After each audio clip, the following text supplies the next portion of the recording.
para sa to na viral bitaw no nga naginikanan nga nag-post sa Facebook kay sa to siya kay gipatindog yung anak gawa ka answer of 1 hour ka-answer 1 hour gipatindog nga na hospital o ipugday na ano nga magtindog ka 1 hour di man ka mo hospital gawas kung masakit to niyang anak discipline man to siya sa teacher no kay kung walay discipline bisan sa panang-curriculum nga ipanghimo sa Pilipinas kung walay disiplina wala lang gihapon wala lang gihapon dili lang gihapon kanang makaintag quality education kay bisan unsa ka quality sa imong education niya walay disiplina dili gyapon nakakuha ng mga bata kanya no wala kanang kasuhan mo ba yung maestra so kasi yun siya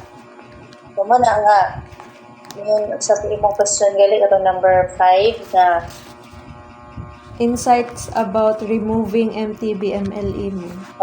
Insights about removing para sa ako jud kana sa early stage no ay mas ninot magito na ay katong sa MTB gyud kay ngano para mother time gid sa bata kay para sa na maghimo ka mag-reason ang bata so kung mag-reason ang bata mas ma-express niya mapadayag niya iyahang masuwat niya ang iyahang kanang buot ipasabot ang iyahang idea kay iya man ang kuan kanang mother tongue man ang gamito whereas kung magamit siya lahi nga language like Filipino or English limitado ang iyang masulat na idea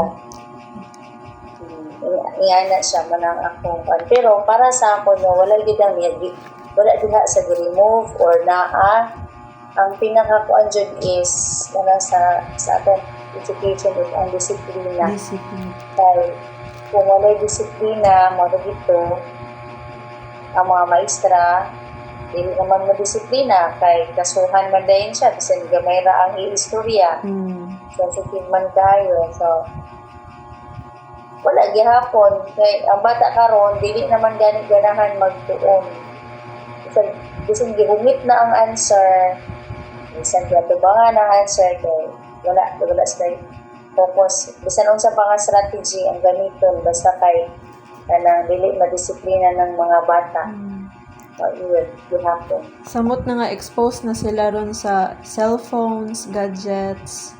Wala nang sila focus sila unana to naman sa gadgets. Okay. So, sa atong last question, ma'am, between Filipino and Bisaya, which one do you prefer most as a mother tongue in the classroom and why? Bisaya. Bisaya, true. Why? Because that is the mother tongue of the children. And then they can understand it and maupo na ilahang gamiton iligong istorya sila. So, they can express sa ilahang reason na atay i-ask sa ilahan. So, Bisaya jud po. Para sa Japan o other countries anong lagi din sila kanang maayo man ang ilaha tungod kay disiplinado ilang mga estudyante pero nagamit sila sa ilang own language Bitaw no pero nagna sila English na subject yun nga English pero more good nila ginagamit ang ilahang language murag dito ra sila nag-focus Japon sa ilang own language. Dato man nilang nasod. Ang kita, isip unsa nagka-otro-otro naman lang niya itong curriculum mo, ha? Gani.